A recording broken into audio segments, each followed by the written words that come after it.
In Savannah, a judge will not allow lawyers to use Ahmaud Arbery's past as evidence in the trial against the men charged in his death. The judge says Arbery's character isn't relevant or admissible in a murder case like this. Gregory McMichael and his son Travis are on trial, as well as their neighbor, William Bryant. Last year, they chased Arbery while he was jogging in his own Georgia neighborhood. Defense attorneys say the men suspected Arbery was a burglar and tried to make a citizen's arrest. The attorneys wanted the jury to know of Arbery's 2 prior arrests. 7 black men in Virginia executed in 1951 for the rape of a white woman have been posthumously pardoned. Known as the Martinsville Seven, they were all convicted of raping the woman in a predominantly black neighborhood. It was the largest mass execution for rape in United States history.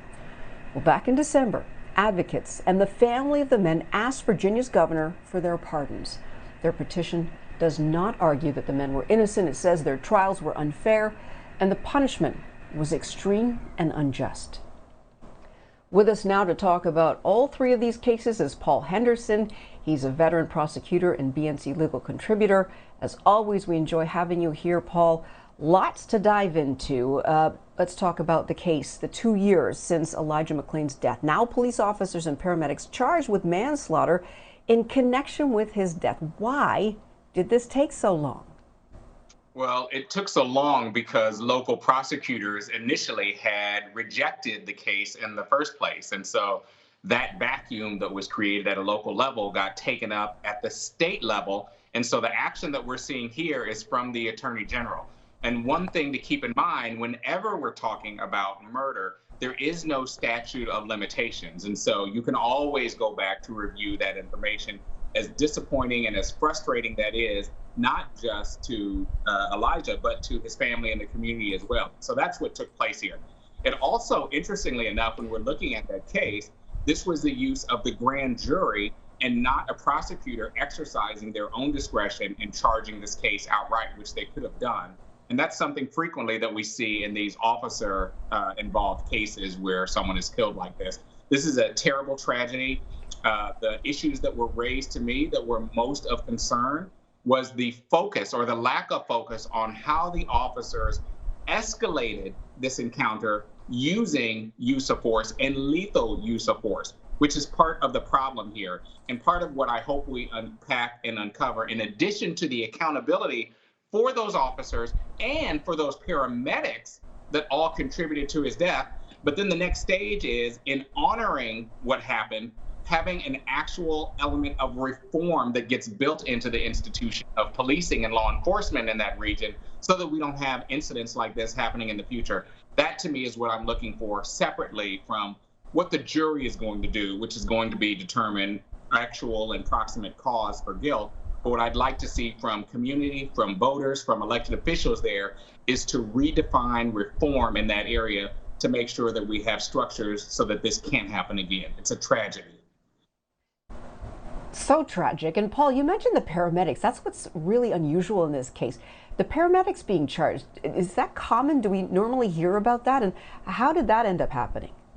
We don't. And there's a standard of care independent and separate for those paramedics. And in criminal law, there still has to be intent for charges like this. And so because they're charged collectively, presumably what prosecution is going to argue is that they were working in combination to support the officers, but they went too far. They went beyond their standards of care, clearly in giving him the psychotropic anesthetics that they gave him, which were not appropriate and presumably contributed to his death. That's why they're charged criminally. This isn't something that you see frequently, but I think it's an opportunity for us all to examine all of the moving parts that go into the criminal justice system beyond just the individual officers, because we've seen in the past time and again where outside actors or agents acting in partnership with police conduct and misconduct delay justice for victims and communities of color. And specifically with other elected officials, from mayors, from prosecutors, from judges, and even from juries. And so, this is a step in the right direction, and we're optimistic about what we can learn from this case to change things moving forward. Yeah, and this case actually, Paul, is being compared to George Floyd's death. How are the cases similar? Well, I think it's really similar because it's polarized an audience there in Colorado.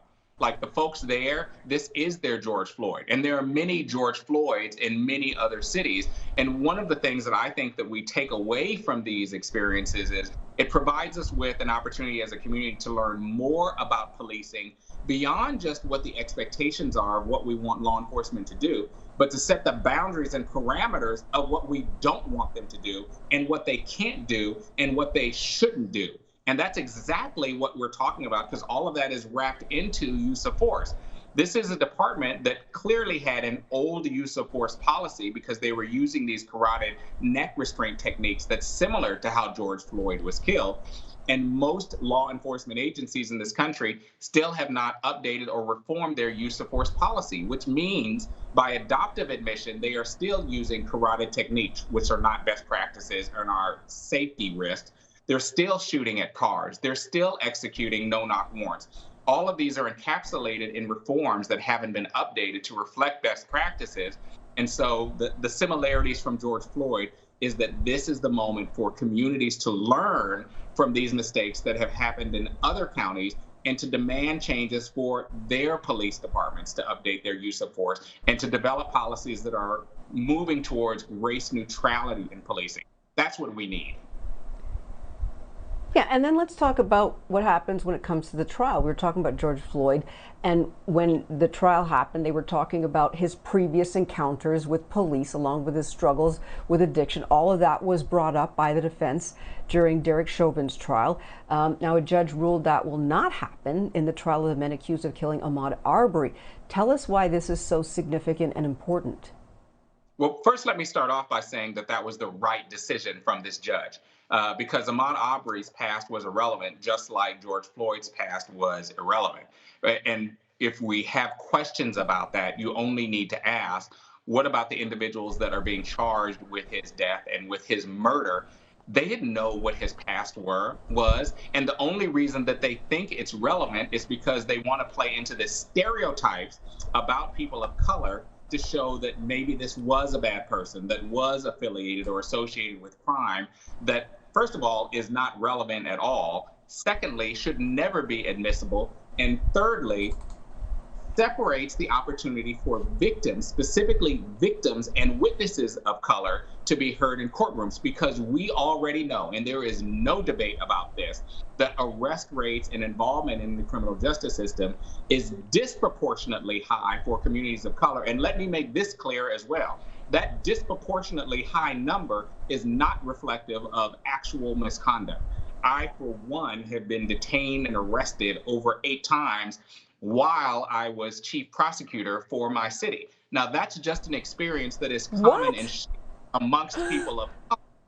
These are actual numbers from actual people. And so to me, when you start to want to make that relevant as to what your arrests have been, what your detainments have been, what your involvement with being involved in the criminal justice system, before we address the race disparities that are involved in those systems, it is unfair and not reflective of the incidents where we need to hold law enforcement or others acting independently accountable for their behavior inappropriately for communities of color. And I will say the fastest growing numbers and ratio of disproportionality is in women of color in this country right now. And so we really have to enforce, support, and encourage rulings like this that properly evaluate the inadmissibility of irrelevant information like contacts and arrests that aren't related to the actual incidents where people are encountering law enforcement agencies.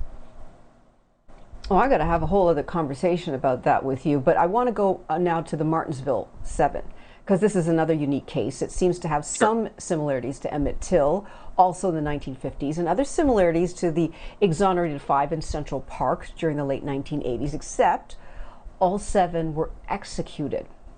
Why is it important that these 7 men were pardoned? is so frustrating to me. My heart goes out when I see the images and the faces of these men that look like they could be my cousins, my relatives, my friends, or my peers, and knowing that they died needlessly, knowing that they died because our system is flawed. It raises several issues for me, not the least of which is this country's approach to death penalty and the need for there to be a federal approach that addresses our criminal justice system in a way that is more fair. But let's just start off with this case in particular, what the reflections are about some of the things that I think are revealed by this pardon, which I think is important. We know they've already gone, they've passed, they've been executed. But I think this pardon is important because it reminds people that our criminal justice system has flaws and needs reforms. It's also an indication of what we can do to do better from prosecution by involving prosecution and associating prosecution with agencies like the Innocence Project, with agencies like Prosecutors Alliance, so that they can learn and grow and do a better job about the work that they're doing specifically to address race disparities in our criminal justice system. Some of the new technology that we have now with DNA, some of the new technology we have with fingerprinting, all of these things are tools that prosecutors can be using right now to evaluate former wrongdoings and right the evil and wrong decisions that have been made, specifically involving communities of color. And so that's why I think this ruling and determination and pardon is so important, because what's behind that pardon is the opportunity to improve our criminal justice system in very specific ways that I'm looking for other counties and other jurisdictions and other cities to recognize and say, we can do a better job today, but beyond just doing a better job today, we have a responsibility and an obligation to our communities of color to look back on our past and judge appropriately the missteps that we've taken. That's why it matters. Thank you so much, Paul. As always, we appreciate you joining us.